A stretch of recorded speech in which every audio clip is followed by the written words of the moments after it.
তার কথা আপনি মানবেন কি মানবেন না আপনার ব্যাপার, কিন্তু সে হাতে করে আপনার ছেলের ভবিষ্যৎটাকে ধ্বংস করছে, আপনার বাড়ির মেয়ের ভবিষ্যৎটাকে ধ্বংস করছে।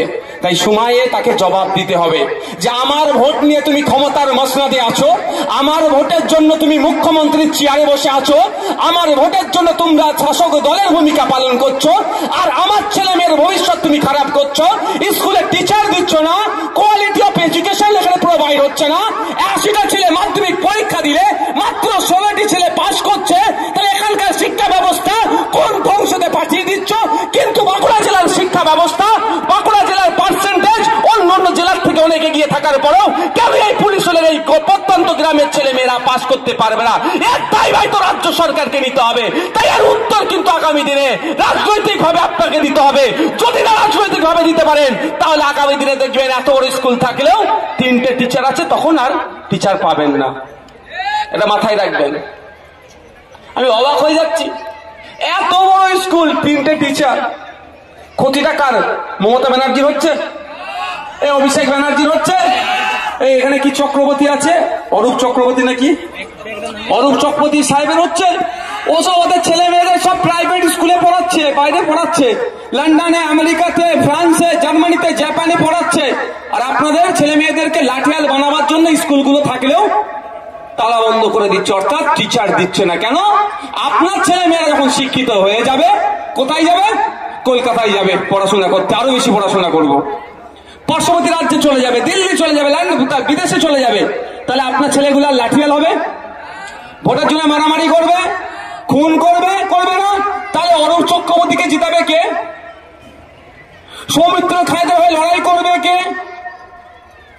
শুভেন্দু অধিকারীদের হয়ে লড়াই করবে কে? মমতা ব্যানার্জির হয়ে মারামারি করবে কে? অভিষেক ব্যানার্জির হয়ে বুদ্ধ খোলটা করবে কে? যদি আপনার ছেলেগুলো শিক্ষিত হয়ে যায়, আপনার মেয়েগুলো যদি শিক্ষিত হয়ে যায়, তাহলে এদের হয়ে চাটুকারি তার করবে না, নিজের বিবেক বুদ্ধি দিয়ে চলবে। সেটাই বন্ধ করার জন্য কি করছে? স্কুল তো আর এখানে তুলে নিয়ে চলে যেতে পারবে না, শিক্ষকগুলো না দিয়ে শিক্ষা ব্যবস্থাকে ধ্বংস করে দিচ্ছে।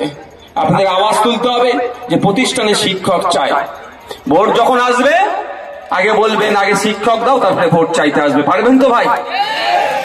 আর এবারে আপনারা শপথ করে নিন, শপথ করে নিন।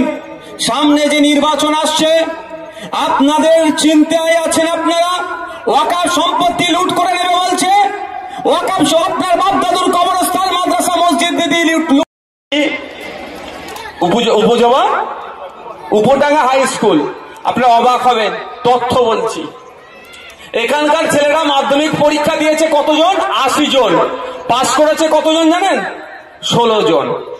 আমার তো মনে হয় বাকি যে 64 জন আছে তাকে ফুল মিষ্টি নিয়ে গিয়ে দেখা করা দরকার, আজকের ডেটে ফেল হয়ে যাচ্ছে। কিন্তু এটা ভাববেন কেন একটা হাই স্কুলের ক্লাস কটা থাকে? 5 থেকে 12। এটা কি উচ্চ মাধ্যমিক না মাধ্যমিক? মাধ্যমিক। তাহলে কম করে 5টা ক্লাস। টোটাল শিক্ষক কত জানেন আপনাদের স্কুলে? 5 জন। ও 3 জন, আরো 2 জন। তাহলে বলুন, তাহলে 5টা ক্লাস হয় না একসাথে? তো এই অবস্থা, 550 জন ছেলে মেয়ে পড়াশোনা করছে, মাত্র 3 জন টিচার দিয়ে হচ্ছে। এটা প্রশ্ন করুন না আপনারা। হাইয়েস্ট নাম্বার পেয়েছে 238 স্কুল থেকে। অন্যান্য স্কুলের লোয়েস্ট নাম্বার হচ্ছে 450, আর আপনাদের হাইয়েস্ট হচ্ছে 238, আর আপনাদের লোয়েস্ট হচ্ছে, সরি, যে থার্ড র্যাঙ্ক করেছে 193, 193 মার্কস পেয়েছে। মানে বুঝতে পেরেছেন? তাহলে ধ্বংস কারা হচ্ছে? কার বাড়ির ছেলেটা হচ্ছে? আপনার বাড়ির ছেলেটা।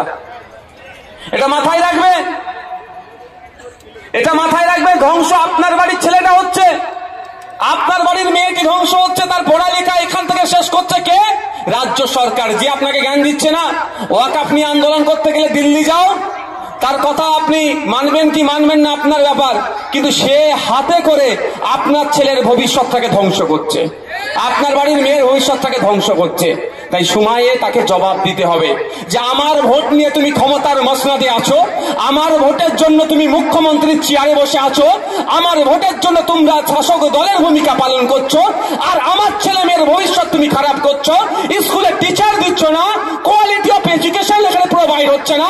80টা ছেলে মাধ্যমিক পরীক্ষা দিলে মাত্র 16টি ছেলে পাস করছে, তাহলে এখানকার শিক্ষা ব্যবস্থা কোন ধ্বংসতে পাঠিয়ে দিচ্ছ? কিন্তু বাঁকুড়া জেলার শিক্ষা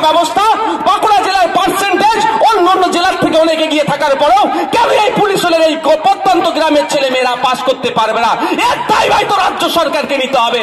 তাই এর উত্তর কিন্তু আগামী দিনে রাজনৈতিক ভাবে আপনাকে দিতে হবে। যদি না রাজনৈতিক ভাবে দিতে পারেন, তাহলে আগামী দিনে দেখবেন এত বড় স্কুল থাকলেও 3টে টিচার আছে, তখন আর টিচার পাবেন না। এটা মাথায় রাখবেন। আমি অবাক হয়ে যাচ্ছি, এত বড় স্কুল 3টে টিচার। ক্ষতিটা কার? মমতা ব্যানার্জির হচ্ছে, এই অভিষেক ব্যানার্জির হচ্ছে, এই এখানে কি চক্রবর্তী আছে, অরূপ চক্রবর্তী নাকি, অরূপ চক্রবর্তী সাহেবের হচ্ছে। ওসব ওদের ছেলে মেয়েদের সব প্রাইভেট স্কুলে পড়াচ্ছে, বাইরে পড়াচ্ছে, লন্ডনে, আমেরিকাতে, ফ্রান্সে, জার্মানিতে, জাপানে পড়াচ্ছে। আর আপনাদের ছেলে মেয়েদেরকে লাঠিয়াল বানাবার জন্য স্কুলগুলো থাকলেও তালা বন্ধ করে দিচ্ছে, অর্থাৎ টিচার দিচ্ছে না। কেন? আপনার ছেলে মেয়েরা যখন শিক্ষিত হয়ে যাবে, কোথায় যাবে? কলকাতায় যাবে পড়াশোনা করতে, আরো বেশি পড়াশোনা করবো, পার্শ্ববর্তী রাজ্যে চলে যাবে, দিল্লি চলে যাবে, বিদেশে চলে যাবে। তাহলে আপনার ছেলেগুলা লাঠিয়াল হবে, ভোটের জন্য মারামারি করবে, খুন করবে, করবে না? তাহলে অরূপ চক্রবর্তীকে জিতাবে কে? সৌমিত্র খায়েদের হয়ে লড়াই করবে কে? শুভেন্দু অধিকারীদের হয়ে লড়াই করবে কে? মমতা ব্যানার্জির হয়ে মারামারি করবে কে? অভিষেক ব্যানার্জির হয়ে বুথ দখলটা করবে কে? যদি আপনার ছেলেগুলো শিক্ষিত হয়ে যায়, আপনার মেয়েগুলো যদি শিক্ষিত হয়ে যায়, তাহলে এদের হয়ে চাটুকারি তার করবে না, নিজের বিবেক বুদ্ধি দিয়ে চলবে। সেটাই বন্ধ করার জন্য কি করছে? স্কুল তো আর এখানে তুলে নিয়ে চলে যেতে পারবে না, শিক্ষকগুলো না দিয়ে শিক্ষা ব্যবস্থাকে ধ্বংস করে দিচ্ছে। আপনাদের আওয়াজ তুলতে হবে যে প্রতিষ্ঠানে শিক্ষক চাই। ভোট যখন আসবে আগে বলবেন, আগে শিক্ষক দাও, তারপরে ভোট চাইতে আসবে। পারবেন তো ভাই? আর এবারে আপনারা শপথ করে নিন, শপথ করে নিন। সামনে যে নির্বাচন আসছে, আপনাদের চিন্তায় আছেন আপনারা ওয়াকফ সম্পত্তি লুট করে নেবে বলছে, ওয়াকফ আপনার বাপ দাদুর কবরস্থান, মাদ্রাসা, মসজিদ দিয়ে লুট। এই ধরনের হিংসা চলাচ্ছিল, ওই সরকার চুপচাপ বসেছিল, কিন্তু তাকে গদি থেকে মানসি নামিয়ে দিয়েছে। এটা মাথায় রাখি। ভাইজান, একটা বিষয় স্পষ্ট যে তৃণমূল কংগ্রেসের নেতারা যে বক্তব্য দিচ্ছে এবং বিজেপি নেতারা যে বক্তব্য দিচ্ছেন, দুটো কথার মধ্যেই একটাই বক্তব্য, সেটা হলো যে বিজেপি নেতারা স্টেজ প্রোগ্রাম করছে, সেখান থেকে বলছেন যে 26 বিধানসভা নির্বাচনে মুসলিমদেরকে শূন্য করবে। এই ধরনের কথা সংবিধান মান্যতা দেয়? দেখুন, অনেক কথা বলছে সংবিধান বহির্ভূত কথা, তার কিন্তু ব্যবস্থা গ্রহণ করছে কোথায়? যখন বলেছিল যে আগামী দিনে ক্ষমতায় আসলে তৃণমূলের মুসলিম বিধায়কগুলোকে চাংতুলা করে রাস্তায় ফেলে দেবো বিধানসভা থেকে, এর মধ্যে তো এফআইআর হওয়া দরকার। এফআইআর হয়েছে, অভিযোগ দায়ের করা দরকার হয়েছে। তৃণমূলের মুসলিম বিধায়কগুলো কি করছে? তার সাহস আছে একটা এফআইআর করার? কেন করছে না? এরা তলে তলে মিশে আছে, এই ধরনের অনেক অবাঞ্ছিত মন্তব্য করছে, অনেক সংবিধান বহির্ভূত মন্তব্য করছে। কিন্তু দুর্ভাগ্য, আমাদের